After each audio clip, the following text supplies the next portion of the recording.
السلام علیکم ورحمۃ اللہ وبرکاتہ۔ بسم اللہ الرحمن الرحیم۔ حضرت کعب احبار رضی اللہ تعالیٰ عنہ سے مروی ہے کہ ایک دن حضرت عیسیٰ علیہ السلام کا گزر بیابان سے شام ہوا۔ راستے میں آپ کو سر راہ ایک بوسیدہ کھوپڑی کی ہڈیاں ملی۔ جناب باری میں عرض کی، یا الہی، یہ کس شخص کا سر ہے جو اس طرح سے سر راہ پڑا ہوا ہے؟ تو اس کو زندہ کر کے یہ مجھ سے بات کرے تاکہ میں اس کے متعلق جان سکوں کہ یہ شخص کون تھا اور دنیا میں کیا کام کرتا تھا، اور یہ کہ کس سبب سے اس کی کھوپڑی راہ میں پڑی ہوئی ہے، اور جو بھی بات میں اس سے پوچھوں سو اس کا جواب دے دے۔ ندا آئی، اے عیسیٰ، تو اس سے جو پوچھے گا سو یہ تجھ کو اس کا جواب دے گا۔ تب حضرت عیسیٰ علیہ السلام نے سربوسیدہ سے فرمایا، اے کھوپڑی، خدا کے حکم سے تم ہم سے بات کرو۔ تب کھوپڑی نے خدا کے حکم سے حضرت عیسیٰ علیہ السلام سے یوں کلام کیا، اے نبی اللہ، آپ کیا پوچھتے ہیں مجھ سے پوچھئے، میں جواب دوں گا۔ تب حضرت عیسیٰ علیہ السلام نے اس سے پوچھا کہ یہ بتاؤ کہ تو مرد تھا یا عورت، تونگر تھا یا غریب، نیک تھا یا بد، دراز قد تھا یا کوتاہ قد، سخی تھا یا بخیل، اور تیرا نام کیا ہے؟ تب کھوپڑی نے جواب دیا کہ اے حضرت، میں ایک بادشاہ تھا اور میرا نام جمجا تھا۔ میں سخی اور دراز قد مرد تھا اور کئی بادشاہ میرے زیر فرمان تھے۔ دولت اور دنیا سب کچھ مجھ کو حاصل تھا، کسی چیز کا غم مجھ کو نہ تھا، ہمیشہ عیش و نشاط میں رہتا۔ 5000 غلام، اصحاب برادر، جوان اور خوبصورت سرخ کباب پوش بشمشیر بندے میرے دائیں بائیں ہمیشہ کھڑے رہتے تھے، اور 500 غلام باہر ترانہ ساز کھڑے رہتے، اور 500 غلام کے علاوہ ان کے جو محل کی پہرہ داری کرتے تھے، اور 1000 لونڈیاں میری خدمت میں خوش آواز گانے والی تھیں، اور 1000 لونڈیاں ہم جنس ہم قدم رقص کرتی تھیں، اور ایسا رقص کہ جسے دیکھ کر مرغان ہوا اور چرند جانور کھڑے رہ جائیں اور آدمیوں پر سکتہ طاری ہو جائے۔ مزید کہا کہ اے پیغمبر خدا، اگر میں اپنے تمام اوصاف اور حشمت بیان کروں تو آپ تعجب کریں، اور جب میں شکار کے واسطے شکارگاہ کو جاتا تو 4000 گھوڑے بازین میرے ساتھ رہتے، اور 4000 میرے شکار سفید قبا زیب تن کیے، تاج و مکلل سر اور بازو پر پہنے، بحری شاہین لے کر میرے ساتھ چلتے، اور 1000 غلام آگے اور 1000 پیچھے، اور 1000 سوار دائیں بائیں ساتھ چلتے، اور تمام غلام آہنی ہتھیار لے کر گھوڑوں پر سوار چلتے۔ اور اے پیغمبر خدا، اگر آپ سے صرف شکارگاہ کی بیان کروں تو آپ مزید تعجب کریں۔ مشرق تا مغرب میری بادشاہت دور دور تک پھیلی ہوئی تھی، لشکر فوج بے شمار تھی کہ اس کی تعداد لکھنے سے وزیر وغیرہ عاجز رہتے، اور بے شمار بادشاہ اور ملک میرے زیر فرمان تھے جو جنگوں کے ذریعے بزور شمشیر حاصل کیے تھے۔ اور اگر صرف اپنے لشکر اور فوج کی لڑائی اور زور کی بیان کروں تو عجب لگے گا، مختصر یہ کہ کسی کو چارہ نہ تھا کہ مجھ سے مقابلہ کرے یا میری فوج کے آگے کھڑا ہی ہو سکے۔ اور کہا کہ جتنے برس میں نے بادشاہت کی، ایک دن بھی کسی طرح کا رنج و غم مجھ کو نہ ہوا، اور میں جوان مرد اور عالی جمال اور کمال و خوبی میں بے نظیر تھا۔ حسن و خوبی اور جمال و کمال میں کوئی میرے برابر نہ تھا، اور جو شخص میری طرف نگاہ کرتا متحیر رہتا، اور ہر روز میں فقیروں اور محتاجوں کو 1000 دینار دیتا، اور بھوکوں کو کھانا کھلاتا، اور ننگوں کو کپڑا دیتا، اور تمام خلق مجھ سے خوش تھے۔ اس سب کے باوجود مجھ میں ایک برائی تھی کہ میں اللہ کو نہیں مانتا تھا۔ میں اور میری قوم بت پرست تھی۔ اللہ تعالیٰ نے ہماری طرف نبی بھیجے لیکن ہم نے ان کو جھٹلایا اور اپنے آباء و اجداد کے دین یعنی بت پرستی کو ہی اپنا شیوا بنائے رکھا۔ چنانچہ حضرت عیسیٰ علیہ السلام سے جب یہ سب حال اس سربوسیدہ نے بیان کیا، تب حضرت عیسیٰ علیہ السلام نے اس شخص سے پوچھا، اے شخص، یہ بتا کہ تجھے مرے ہوئے آج کتنا عرصہ ہوا، اور یہ کہ تو کس حال میں مرا، یعنی اپنے مرنے کا حال بیان کر، اور یہ بتا کہ ملک الموت کو تو نے کس شکل و صورت اور حیت میں دیکھا، تو سب بیان کر۔ تب اس نے بیان کیا کہ اے پیغمبر خدا، آج میرے مرنے کو 100 برس پورے ہوئے، اور اب میں اپنے مرنے کی وجہ بیان کیے دیتا ہوں۔ بات یوں ہوئی کہ ایک دن میں موسم گرما میں اپنے تخت پر بیٹھا شاہی امور سر انجام دے رہا تھا، اور میرے غلام خدام سب دست بدستہ حاضر خدمت کھڑے تھے۔ تبھی گرمی کی شدت میرے سر کو چڑھ گئی، اور اس وجہ سے مجھے سر میں شدید درد کا احساس ہوا۔ بس میں سب کچھ چھوڑ کر اپنی آرام گاہ میں آ گیا، لیکن میرے تمام اعضاء میں اس قدر سستی چھا گئی تھی کہ طبیعت میری بے مزہ ہونے لگی۔ چنانچہ جب کسی طور آرام نہ آیا اور طبیعت مزید بگڑنے لگی، حال میرا متغیر ہوا، تب اپنے وزیروں کو بستر کے پاس بلایا اور انہیں اپنی طبیعت کے متعلق بتایا اور حکم کیا کہ میرا علاج کرواؤ۔ تب وزیروں نے طبیبوں کو میرا علاج کرنے کو کہا، اور اے نبی اللہ، 1000 طبیب میرے خاص طبیب تھے، سبھی طبیبوں کو بلوایا گیا اور ان سے میرا علاج کرنے کو کہا گیا۔ تب سب طبیبوں نے میری دوا دارو کرنا شروع کر دی، اور ہر طبیب نے مقدور بھر کوشش کی کہ میں اس کے علاج سے بہتر ہو جاؤں،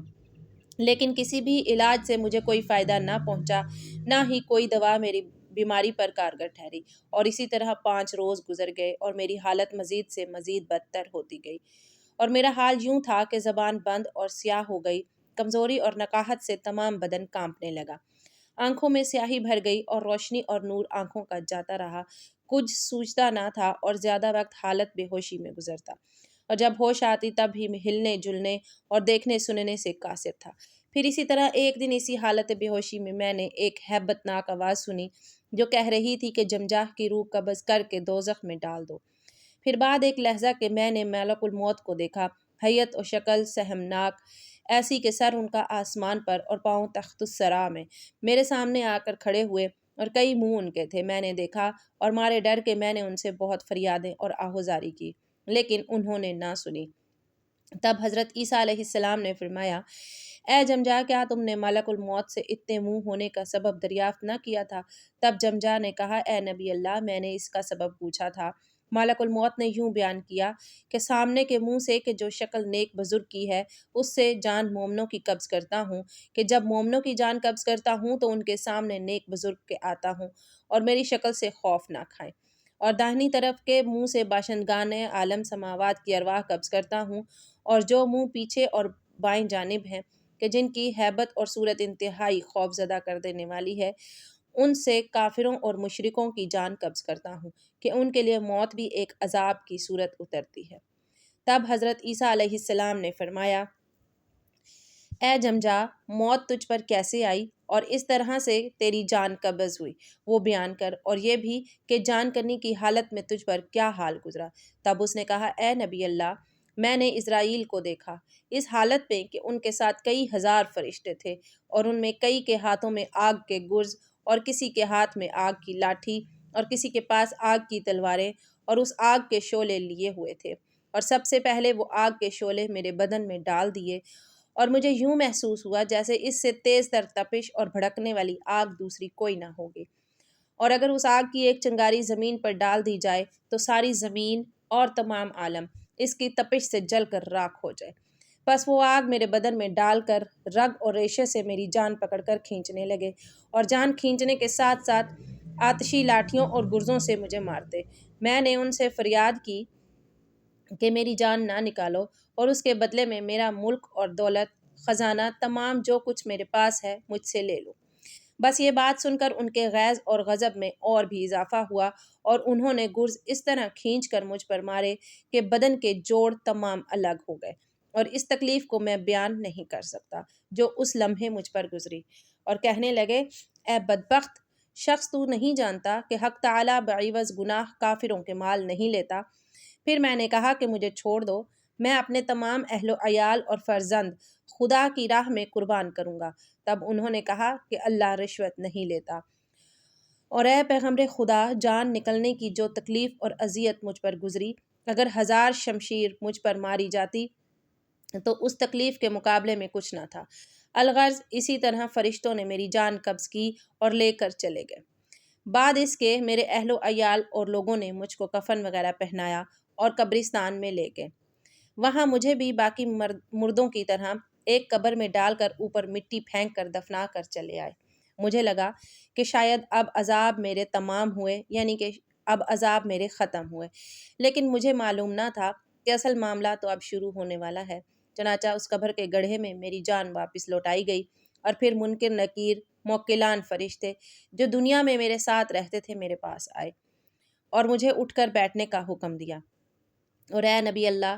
منکر نکیر جس شکل و صورت میں میرے پاس آئے تھے ان کو دیکھ کر میں موت کی تکلیف کو بھول گیا کہ اس قدر ہیبت ناک شکلیں اور اتنا قوی ہیکل میں نے اپنی پوری زندگی میں کسی کو نہ دیکھا تھا، کہ ان کے آنے سے زمین پھٹ جاتی اور ان کے ہاتھوں میں دہکتے لوہے کے گرز تھے کہ اگر اسے زمین پر مارا جائے تو زمین نیچے دھنس جائے، استغفر اللہ، اور ہر چیز زمین کی تباہ ہو جائے۔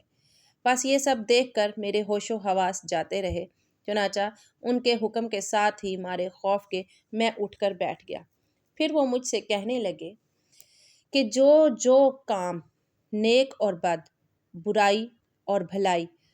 کے کام جو بھی تو نے دنیا میں کیے ہیں، آج اس سب کا حساب ہم تجھ سے لینے کو آئے ہیں۔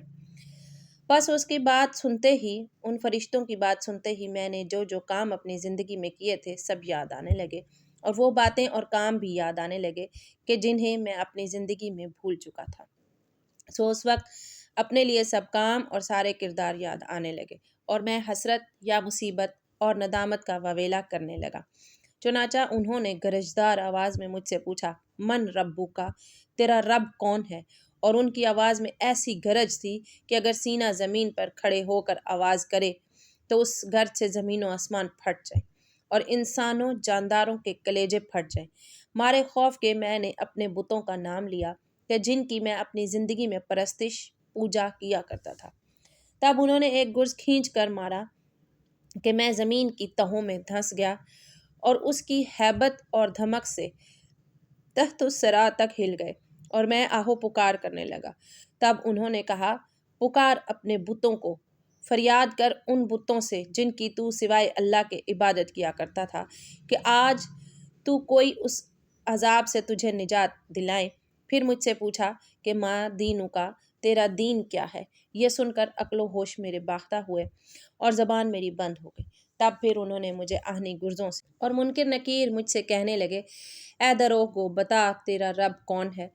تب مارے خوف کے میں نے کہا کہ میرے خدا تم ہو، بس مجھ کو بخش دو اور اس عذاب سے مجھے نجات دے دو کہ سوا تمہارے کس سے فریاد کروں کہ کوئی سنتا نہیں، اور اپنے پیدا ہونے پر افسوس اور حسرت کرنے لگا کہ کیا ہی اچھا تھا کہ میں پیدا ہی نہ ہوا ہوتا، میری ماں نے مجھے جنا ہی نہ ہوتا۔ تب انہوں نے ایک گرز مجھے ایسا کھینچ کر مارا کہ جان کنی کی سب سختیاں مجھے بھول گئیں، اور کہنے لگے، اے بدبخت، تو خدا رحمان و کریم کو نہیں مانتا، تو خدا رحمان و کریم کو نہیں جانتا، تجھ پر خدا کی لعنت، اور کہا کہ غضب اللہ کا اس پر ہو کہ جو نعمت تو اللہ کی کھائے اور پوجا غیر اللہ کی کرے۔ اب بسبب تیرے کفر کے تیرے واسطے ہمیشہ کے لیے سخت عذاب ہے، اور اے نبی اللہ، میری ساری زندگی کی بادشاہت اور خوشیاں عذاب گو اور سوال و جواب سے مجھ پر تلخ تھی۔ چنانچہ جمجا بادشاہ کے سر بوسیدہ نے کہا، اے نبی اللہ، جب فرشتے مجھ سے حساب کتاب لے کر اور لعنت اور ملامت اور عذاب سنا کر چلے گئے تو اس کے بعد میری قبر کی زمین مجھ سے گویا ہوئی اور کہنے لگی، اے دشمن خدا، تو اتنے روز میری پشت پر رہا اور کفر کرتا رہا۔ اللہ تعالیٰ نے تجھے ہر قسم کی نعمت سے نوازا تھا، بادشاہی عطا کی تھی، تو پھر بھی اللہ کے سوا غیروں کی پوجا کیا کرتا تھا، اور جب تو اپنا گناہ گار وجود لے کر میری پشت پر چلتا تھا تب مجھے تجھ پر بڑا غصہ آتا تھا۔ بس آج میرا مقصود مجھے مل گیا کہ تو میرے اندر آیا ہے، اب میں تجھ سے بدلہ لوں گی، اور تو میرا سلوک دیکھ کہ میں کافروں کے ساتھ کیا کرتی ہوں اور گناہ گاروں کے ساتھ کیا کیا کرتی ہوں۔ بعد ایک لحظہ کے مشرق اور مغرب کی زمین آ کر مجھے دبانے لگی، ایسا کہ میرے قدم کے تمام جوڑ ٹوٹ گئے اور پسلیاں ایک دوسرے میں جا کر پیوست ہو گئیں۔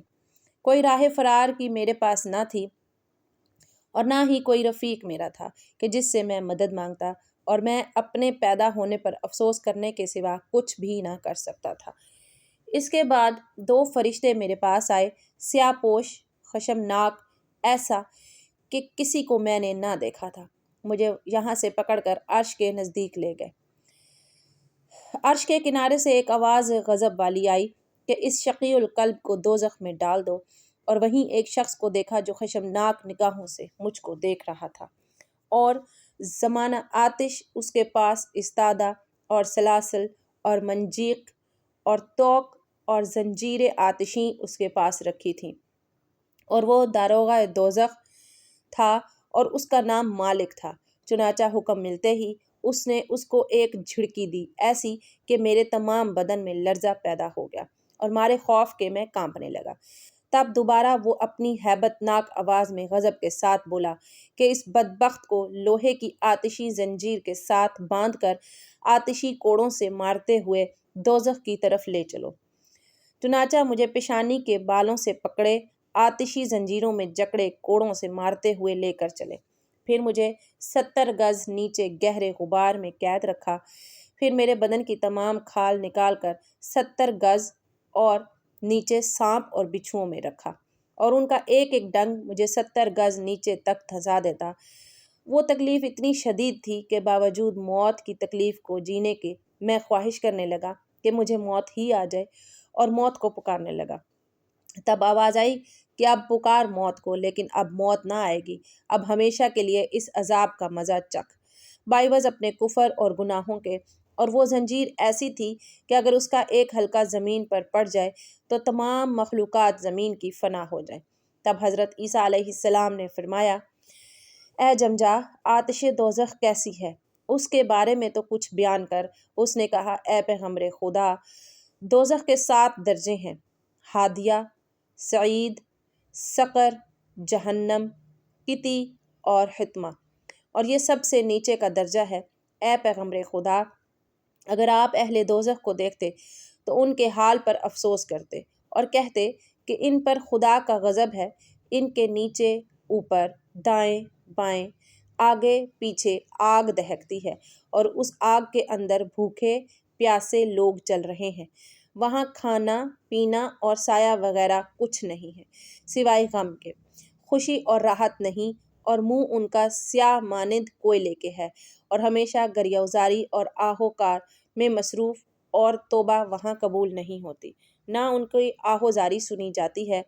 اور نہ ہی ان پر رحم کیا جاتا ہے، اور ہر وقت آواز آتی ہے کہ اے اہل نظر، تمہارا طعام ہمیشہ آتش دوزخ ہے اور تم لکڑی دوزخ کی ہو، بس ہمیشہ اس میں جلتے رہو۔ چنانچہ جمجا نے کہا، اے نبی اللہ، اس عذاب کے بعد مجھے وہاں سے نکال کر ایک درخت آتشی کے پاس اندر دوزخ میں لے گئے، اور اس درخت کا نام شجرہ زقوم بیان ہوا ہے۔ بس جو کوئی کھانے کو مانگتا اسے زقوم کھانے کو دیا جاتا۔ جب میں نے بھی کھانے کو مانگا تو مجھے بھی وہی کھانے کو دیا۔ پھر جب میں نے اسے تھوڑا سا چکھا تو میرا حلق بند ہو گیا، نہ وہ نیچے اترتا اور نہ ہی واپس اوپر آتا۔ سانس میرا اس کی وجہ سے رک گیا، اس کے کانٹوں کی وجہ سے گلے میں درد اور سوزش ہونے لگی۔ چنانچہ مارے درد اور سوزش کے میں چلانے لگا اور پانی کی فریاد کرنے لگا کہ مجھ کو کہیں سے گھونٹ بھر پانی دے دو کہ میں اس کو اندر ہی نکل سکوں۔ بس مجھے ایک لوٹا بھر کر پانی پینے کو دیا۔ میں نے مارے درد اور سوزش کے نہ دیکھا کہ اس کے اندر کیا ہے، اور پکڑتے ہی اسے پینے لگا، لیکن ابھی ایک گھونٹ بھی نہ بھرا تھا کہ میرا سارا حلق اس پانی کی تپش سے جل گیا، اور جدھر جدھر کو بدن میں وہ پانی جاتا جسم کا گوشت پوشت اس سے گل کر گر گیا اور ہڈیاں ٹوٹنے لگیں۔ اور اے نبی اللہ، وہ پانی پانی نہ تھا بلکہ اہل دوزخ کا جلا ہوا گوشت، چربی اور پیپ وغیرہ تھی، اور اس کی تپش سے بڑھ کر اس کی بدبو تھی کہ دماغ اس بدبو سے پھٹ جائے اور سانس بند ہو جائے۔ بس بعد اس کے کہ ایک ہیبت ناک آواز آئی کہ میرا گوشت پوشت دوبارہ سے ٹھیک ہو گیا اور میں جیسا تھا ویسا ہی بن گیا۔ اس کے بعد میرے پاؤں کے تلوے سے سر تک آگ لگ گئی اور میں پوری طرح جلنے لگا اور پکارنے لگا کہ اے میری قوم، مجھ کو کچھ پہننے کو دو کہ آتش دوزخ سے نجات پاؤں، اور تلوے میرے جلتے ہیں سو مجھ کو نالین دو کہ آگ سے بچوں۔ تب مجھے نالین آتشیں لا کر یعنی دوزخ کے جوتے لا کر دیے گئے، اور پہننے کو دوزخ کی آگ کا لباس مجھے دیا گیا۔ اے نبی اللہ، جب میں نے وہ نالین اپنے پیروں میں پہنے تو ان کی تپش اور حدت سے میرا دماغ کھولنے لگا، اور جس طرح ہانڈی میں سالن ابلتا ہے اسی طرح میرا دماغ اس کی حدت سے ابلنے لگا، اور تمام جسم کا گوشت جلنے لگا اور پانی کی طرح بہنے لگا، اور میرا مغز میرے منہ اور کان ناک سے بہنے لگا۔ اور جب میں نے فریاد کی اور آہوزاری کرتا تو ایک ہیبت ناک آواز مجھے جھڑک دیتی کہ اے بدبخت، سزا اپنے عملوں کی چکھ، یہاں اب سوائے عذاب دوزخ کے تجھے کچھ نہیں ملنے والا، کیونکہ تو نے دنیا میں اللہ تعالیٰ کو نہیں مانا تھا اور اللہ تعالیٰ کے سوا غیروں کی پوجا کیا کرتا تھا، اور اللہ تعالیٰ کے بھیجے ہوئے پیغمبر کی بات کو نہ مانا، اور عذاب سے نہ ڈرا اور مسلمانوں کو تکلیف پہنچاتا رہا۔ پس اب ان عملوں کی سزا یہاں بھگت، اور کافروں کا یہی ٹھکانہ ہے اور ہمیشہ اس میں رہیں گے۔ اور ایسی ایسی باتیں اور جھڑکیاں ہر وقت اہل دوزخ کو سنائی جاتی ہیں، اور اہل دوزخ کے کھانے پینے پہننے اوڑھنے کو سوائے آگ کے اور کوئی دوسری چیز نہیں ہے۔ اے نبی اللہ، اس کے بعد مجھے ایک پہاڑ پر لے جایا گیا، اس پہاڑ کا نام سکرات ہے۔ لمبائی اس پہاڑ کی 3000 برس کی راہ ہے اور اس کے اندر کئی کنویں آتش کے ہیں، اور جتنے عذاب اب تک مجھ پر گزرے تھے وہ سب اس پہاڑ پر پائے، اور اس میں کئی طرح کے زہریلے کیڑے اور سانپ اور بچھو تھے، اور کچھ کیڑے اس قدر ہیبت ناک تھے کہ جب وہ اپنے دانت بجاتے تو ان کی کٹا کٹ کی آواز 100 برس کی راہ تک جاتی، اور جب وہ اہل دوزخ کو اپنے دانتوں سے کاٹتے تو ہڈیاں تک اپنے دانتوں سے کاٹ لیتے ہیں، اور ایسے ایسے سانپ اور ایسے ایسے بچھو کہ جب کسی کو کاٹتے تو فوراً وہ بندہ خاک ہو جاتا یا پانی ہو کر بہہ جاتا، پھر دوبارہ سے ایک ہیبت ناک آواز سے اپنی اصلی حالت میں آتا، اور یوں ہی یہ سلسلہ چلتا رہتا ہے، اور اگر ان کے دانتوں کے زہر کا ایک قطرہ زمین پر گر جائے تو تمام زمین جل کر خاک ہو جائے۔ الغرض مجھ پر ہر روز 3 مرتبہ اس پہاڑ پر سکرات موت ہوتی تھی، بس اسی وجہ سے اس پہاڑ کا نام سکرات ہے کہ جب کوئی بھی وہاں جاتا ہے بار بار موت کی تلخی کو محسوس کرتا ہے۔ حضرت عیسیٰ علیہ السلام نے فرمایا، اے جمجا، اس کے بعد تجھ پر کیا گزرا؟ جمجا نے جواب دیا، اے نبی اللہ، پھر مجھے اس کنویں سکرات سے نکال کر ایک پل کی طرف لے جایا گیا جس کا نام پل صراط ہے، اور وہ اندھیرے میں ڈوبا ہوا، بال سے باریک اور دو دھاری تلوار سے بھی زیادہ تیز ہے، اور اس پل کے نیچے ایک بہتی ہوئی آگ کا چشمہ ہے۔ پس جو لوگ اللہ تعالیٰ سے ڈرتے ہیں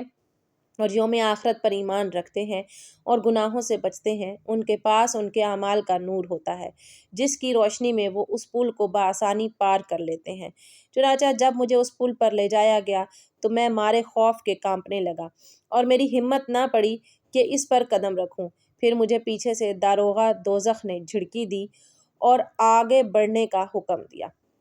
اور اس کی ہیبت ناک آواز سے میں آگے بڑھا اور قدم رکھتے ہی اس چشمہ آتش میں جا گرا، اور وہاں سے سیدھا اہل دوزخ کے پاس جا پہنچا۔ حضرت عیسیٰ علیہ السلام نے پوچھا، اے جمجا، اس چشمے کا کیا نام ہے اور تجھ پر وہاں کیا کیا عذاب گزرے؟ سو بیان کر۔ تب جمجا کہنے لگا، اے نبی اللہ، اس چشمہ آتش میں گرتے ہی میرے جسم کا سارا گوشت اور ہڈیاں تک پگھل کر پانی بن گئی، اور جو جو عذاب میں نے پہلے جھیلے تھے سب عذاب مجھے چھوٹے لگنے لگے، اور دوزخ کا عذاب ان سب کے مقابلے میں عذاب اکبر تھا، اور باقی تمام عذاب اصغر تھے، یعنی کہ باقی تمام عذاب جو ہیں وہ چھوٹے تھے۔ اے پیغمبر خدا، اگر 100 برس اس عذاب کی ہیبت کو بیان کروں تو بھی کم ہے کہ وہ اس قدر ہولناک عذاب ہے، اور آگے اس میں کئی عذاب ہیں۔ حضرت عیسیٰ علیہ السلام دوزخ کے بارے میں سن کر بے تحاشا رونے لگے اور اللہ تعالیٰ سے دوزخ کے ہولناک عذابوں سے پناہ مانگنے لگے۔ اس کے بعد حضرت عیسیٰ علیہ السلام نے پوچھا، اے جمجا، پھر تیرے ساتھ کیا معاملہ ہوا؟ جمجا نے کہا، اے نبی اللہ، اس کے بعد مجھے ایک کنویں کے پاس لے جایا گیا جس میں دہکتی ہوئی آگ تھی، اور اس کنویں کی گہرائی 100 برس کی مسافت ہے، اور اس میں آگ ابل رہی ہے، اور اس کنویں کے کنارے ایک تابوت آتشیں دھرا ہوا تھا۔ چنانچہ مجھے اس تابوت میں بند کر کے زنجیروں سے جکڑ کر اس کنویں میں ڈال دیا گیا، اور جن خداؤں کی میں سوائے اللہ کے پوجا کرتا تھا اور جن شیطانوں کے بہکاوے میں آ کر میں کفر و شرک اور گناہ کیا کرتا تھا اور سیدھے راستے سے بھٹکا ہوا تھا اور اپنی بادشاہت اور سلطنت پر غرور کرتا تھا، ان کو میرے اوپر متعین کیا گیا کہ آتشی کوڑوں سے مجھ کو ہمہ وقت مارتے رہے، اور کوئی ساعت بنا مار کے نہ گزرتی، اور مجھے کہا جاتا کہ یہی ہیں وہ جن کے بہکانے پر تو راہ راست چھوڑے ہوئے تھا اور اللہ تعالیٰ کے سوا ان بتوں کی پوجا کرتا تھا، اور اب تیرا کوئی خیر خواہ اور پرسان حال نہیں، اور آج 400 برس سے میں اسی تابوت میں بند ہوں، اور آج ایک آواز غیب کی آئی کہ جمجا کو سر راہ عیسیٰ علیہ السلام کے آگے ڈال دو کہ اس نے اپنی زندگی میں اچھے کام بھی کیے تھے، بہت سے غلام اور بہت سی لونڈیاں آزاد کی، اور بھوکھوں کو کھانا کھلایا اور ننگوں کو کپڑا دیا تھا، اور غریب غربا کی دیکھ بھال کی اور مسافروں کا خیال کیا، بس اس سب کے عوض اس کو اس آگ سے رہائی دی جائے۔ تب حضرت عیسیٰ علیہ السلام نے پوچھا، تو کس قوم سے تھا؟ اس نے کہا، میں حضرت الیاس نبی علیہ السلام کے زمانے میں تھا۔ تب حضرت عیسیٰ علیہ السلام نے پوچھا، مجھ سے کیا چاہتے ہو؟ جمجا نے فریاد کی کہ اے نبی اللہ، الامان الامان، آپ کو اللہ تعالیٰ کی قسم ہے کہ آپ اللہ تعالیٰ سے میرے لیے بیچاروں گناہگار کے حق میں دعا کریں کہ مجھے اس عذاب سے نجات بخشے اور دوبارہ زندہ کر کے اس دنیا میں بھیج دے کہ میں اس کی عبادت کروں گا اور اسی سے مدد چاہوں گا تاکہ دنیا اور آخرت میں آپ ہی کا حق مجھ پر ثابت ہو۔ تب حضرت عیسیٰ علیہ السلام نے اس کے حق میں اللہ تعالیٰ سے دعا فرمائی تو ارشاد ہوا، ایسا ہم نے روز ازل سے لکھا تھا کہ اس کو تمہاری دعا سے دوبارہ زندہ کریں گے اور عذاب سے نجات دیں گے۔ بس سب اس کی سخاوت اور بندہ پروری اور دوست داری فقراء اور مساکین کے۔ پس اے عیسیٰ، ہم نے آپ کی دعا قبول فرمائی، ان ہڈیوں کو حکم کرو تو یہ زندہ ہو جائیں گی۔ تب حضرت عیسیٰ علیہ السلام نے حکم دیا، کم بِإِذْنِ اللہ، اللہ تعالیٰ کے حکم سے اٹھ جاؤ۔ تب جمجا کی ہڈیاں تمام جمع ہوئیں، پھر ان پر گوشت پوست چڑھا اور بال بنے اور اپنی اصلی حیت میں واپس ایک جسم کی صورت بنا اور اس میں جان آئی اور وہ زندہ ہوا۔ پس جمجا نے زندہ ہوتے ہی حضرت عیسیٰ علیہ السلام کا کلمہ پڑھا اور ایمان کامل لایا، اور اس کے بعد جتنا بھی عرصہ وہ جیا اللہ تعالیٰ کی عبادت اور ذکر اور صیام و قیام میں گزارا اور کوئی کام دنیا کا نہ کیا، اور بعد ایک مدت کے دوبارہ موت کا جام دیا، اور اللہ تعالیٰ نے بسبب اس کی نیکیوں کے اس کی بخشش فرمائی اور جنت مقام کیا۔ بے شک اللہ تعالیٰ بخشنے والا اور مہربان ہے۔